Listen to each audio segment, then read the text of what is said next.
starts right now. Good afternoon, South Florida. I'm Christy Kruger. Here's a look at some of the stories making news on this Tuesday.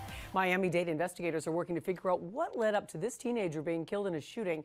It happened Saturday near Northwest 19th Street and 57th Avenue.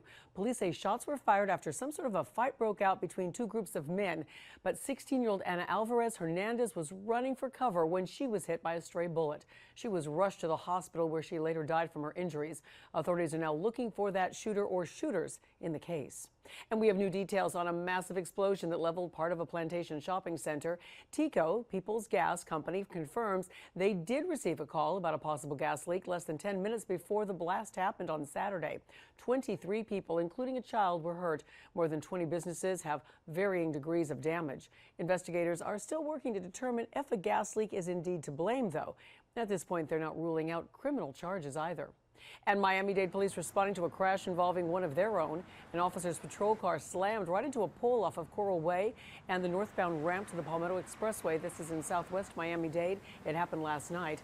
The officer did have some minor cuts to his arm and his eye, but was taken to Kendall Regional Medical Center simply as a precaution.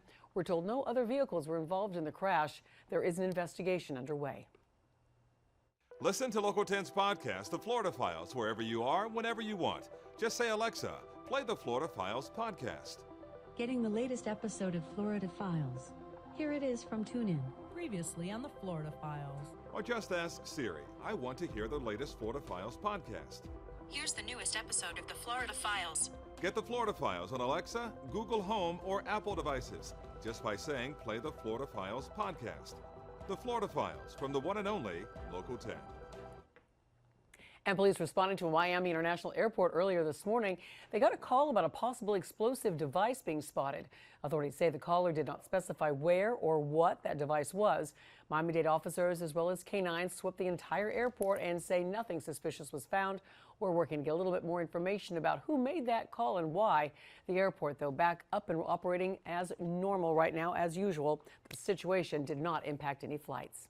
And as breaking news happens, we do have you covered on air and online. Head to local10.com for more local news coverage and updates all day long.